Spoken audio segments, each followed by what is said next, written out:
السلام علیکم ورحمۃ اللہ وبرکاتہ۔ آپ کا خیر مقدم ہے آپ کے اپنے یوٹیوب چینل جامعہ ادارہ آگرہ میں۔ اگر چینل کو سبسکرائب نہیں کیا ہے تو سبسکرائب کریں اور بیل آئیکن پریس کریں۔ چلیے لطیفہ شروع کرتے ہیں۔ ایک جوتا ایک پاؤں۔ غالباً آپ لوگوں نے ایک مولانا صاحب کا قصہ سنا ہی ہوگا۔ یہ عید کے دن عیدگاہ جا رہے تھے، ناگہاں راستے میں ان کا ایک جوتا ٹوٹ گیا۔ مجبوراً ایک ہی جوتے میں ایک ہی پاؤں میں جوتا پہنے چلے جا رہے تھے، مگر یہ دیکھ کر کہ بہت سے جاہل گنوار دونوں پاؤں میں جوتا پہنے ٹھاٹھ سے عیدگاہ چلے جا رہے ہیں، دل پر ایک چوٹ لگی کہ افسوس ان گنواروں کے تو دونوں پاؤں میں جوتا ہو اور میں عالم ہو کر ایک ہی پاؤں میں جوتا پہنے ہوئے ہوں۔ لیکن چند ہی قدم چلے تھے کہ اچانک یہ دیکھا کہ ایک اللہ کے بندے کا ایک پاؤں کٹا ہوا ہے اور وہ غریب ایک ہی پاؤں سے لاٹھی کے سہارے عیدگاہ چلا جا رہا ہے۔ یہ منظر دیکھتے ہی ان کا ایمانی احساس بیدار ہو گیا اور وہ سجدہ شکر میں گر پڑے اور بارگاہ الہی میں عرض کرنے لگے کہ خداوندہ میری توبہ قبول فرما، میں نے تیری ناشکری کی۔ یقیناً مجھ پر بہت ہی بڑا احسان ہے کہ تو نے میرے دونوں پاؤں کو سلامت رکھا ہے۔ ایک جوتا نہیں تو اس کا کیا غم ہے، دونوں پاؤں تو سلامت ہے۔ مسلمانوں دیکھ لو، دونوں پاؤں کا سلامت ہونا بہت بڑی نعمت ہے، مگر مولانا صاحب کو اس نعمت کا احساس نہیں تھا۔ جب ایک لنگڑے کو دیکھا تو دونوں پاؤں کی سلامتی کتنی بڑی نعمت ہے اس کا احساس ہو گیا، تو اپنی ناشکری سے توبہ کر کے سجدہ شکر میں سر بے سجود ہو گئے۔ یہ حق ہے، اللہ تبارک و تعالیٰ کی بہت ساری نعمتیں ہمارے اوپر ہیں اور ہمیں کبھی احساس بھی نہیں ہوتا۔ ہم دوسروں کی نعمتوں کو دیکھ کر اللہ تبارک و تعالیٰ کی ناشکری کر بیٹھتے ہیں۔ ذرا سوچے تو صحیح کہ اللہ تبارک و تعالیٰ نے کس قدر نعمتیں، سانس لینے کی نعمت ہے، آنکھوں کا دیکھنا، کانوں کا سننا، زبان کا بولنا، ہاتھ، دونوں پیر، یہ اللہ تبارک و تعالیٰ کی کتنی بڑی نعمتیں ہیں، ان کا سلامت ہونا۔ ان سے پوچھو جن کو اللہ تبارک و تعالیٰ نے ان سے محروم کر رکھا ہے۔ اس لیے ہمیں چاہیے کہ اللہ تبارک و تعالیٰ کے سامنے سر بے سجود رہے اور اللہ تبارک و تعالیٰ کی نعمتوں کا شکر ادا کرے اور اللہ تبارک و تعالیٰ کی ناشکری سے بچے۔ اس لیے فرمایا جاتا ہے کہ دنیا کے معاملے میں اپنے سے نیچے والے کو دیکھا جائے اور دین کے معاملے میں اپنے سے اوپر والے کو دیکھا جائے۔ جب نیچے والے کو دیکھے گا دنیا کے معاملے میں، اللہ تبارک و تعالیٰ کی نعمت کا شکر ادا کرنے کی توفیق ہوگی کہ اس کے پاس بیچارے کو اتنا بھی نہیں ہے، مجھے اللہ تبارک و تعالیٰ نے کتنا دے رکھا ہے۔ اور جب آدمی دنیا کے معاملے میں اوپر والوں کو دیکھے گا تو جتنا اس کے پاس ہوگا اسے کم ہی کم دکھائی دے گا اور اللہ تبارک و تعالیٰ کی ناشکری کرے گا۔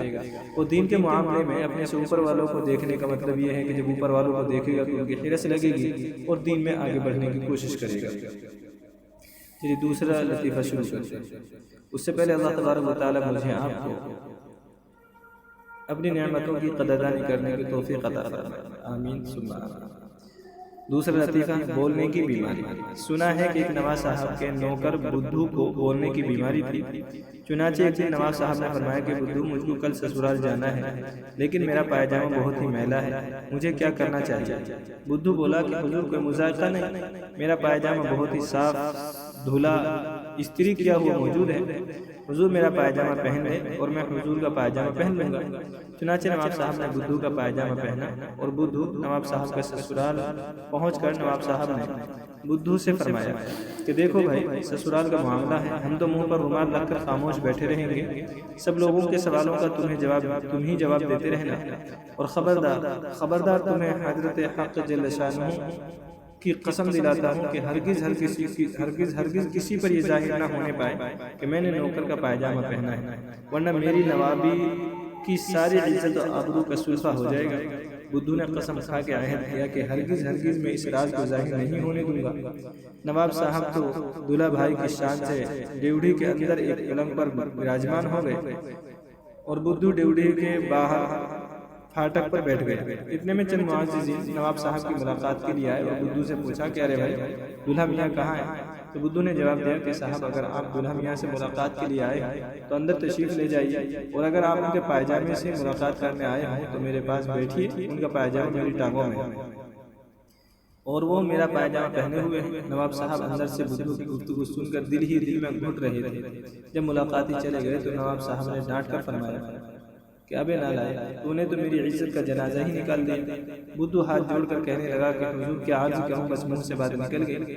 واللہ باخدا کہتا ہوں کہ اب نہیں بولوں گا۔ اتنے میں ایک دوسرے ملاقاتی آ گئے اور بدھو سے پوچھا کہ دلہا میاں کہاں ہیں؟ تو بدھو نے جواب دیا کہ دلہا میاں اندر ہیں، اور سنیے تو ان کی ٹانگوں میں جو پائجامہ ہے وہ انہی کا ہے، اور یہ شبہ نہ کریں کہ وہ میرا ہے۔ ملاقاتی صاحب کے جانے کے بعد نواب صاحب نے سر پیٹ لیا کہ ابے مردود، یہ کیا قیامت ہے، تو نے تو مجھے مار ہی ڈالا۔ بار بار منع کرتا ہوں کہ پائجامے کا ذکر مت کر، ملعون کہیں کا، مگر مانتا ہی نہیں۔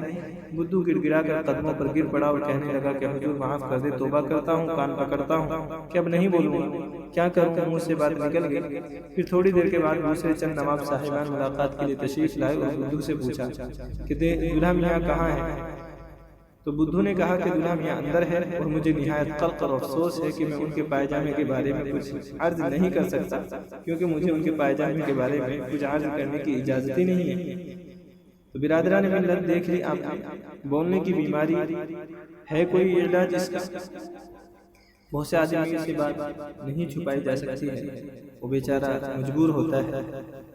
سب سے پہلی بات یہ ہے کہ آدمی کو جس حال میں اللہ تبارک و تعالیٰ نے رکھا ہے اس میں اللہ تبارک و تعالیٰ کی شکر گزاری کرے، اور ان چیزوں کی ضرورت اپنے دکھاوے کے لیے دوسرے کی چیزوں کا استعمال کرنا یہ قطعاً مناسب نہیں ہے، ناجائز نہیں کہہ رہا ہوں، لیکن یہ کہ نامناسب نہیں۔ اللہ تبارک و تعالیٰ نے ہمیں جس حال میں رکھا ہے ہم دوسروں کے سامنے اسی انداز میں پیش ہو جائے، کب سامنے والا اپنی چیز مانگ لے یا اس کا اظہار کر دے تو پھر اس میں زیادہ بے عزتی ہے۔ اس لیے کسی نے کہا ہے کہ جب آپ اپنا راز خود نہیں چھپا سکتے ہو تو دوسرے سے راز چھپانے کی امید کیسے کرتے ہو؟ اگر میں کسی کو یہ کہہ کے اپنا راز بتا دوں کہ بھئی آپ چھپا لینا، یہ راز کی بات ہے، میں ہی نہیں چھپا رہا ہوں، تو اس سے کیا امید کی جا سکتی ہے؟ تو اس لیے آدمی کو چاہیے اپنا راز اپنے اندر رکھے، اور جب راز فاش ہو گیا، سامنے والے کے اوپر ظاہر ہو گیا، آپ اپنا دوست سمجھ کر کسی کو بتا رہے ہیں تو ذرا سوچو صحیح، اس کا بھی تو کوئی دوست ہوگا۔ آپ اپنے بیسٹ فرینڈ سمجھ کر کے بتا رہے ہیں تو جس کو بتا رہے اس کو تو بیسٹ فرینڈ ہوگا، وہ اس کو بتائے گا، اور ایسی بات پھیلتی چلی جائے گی۔ تو اس لیے اپنے راز کو اپنے راز رکھیں اور اللہ تبارک و تعالیٰ کی نعمتوں کا شکر ادا کریں۔ اللہ تبارک و تعالیٰ مجھے آپ کو اپنی نعمتوں کی قدردانی کرنے کی توفیق عطا فرمائے۔ چلیے ملتے ہیں انشاءاللہ اگلی ویڈیو میں۔ السلام علیکم ورحمۃ اللہ وبرکاتہ۔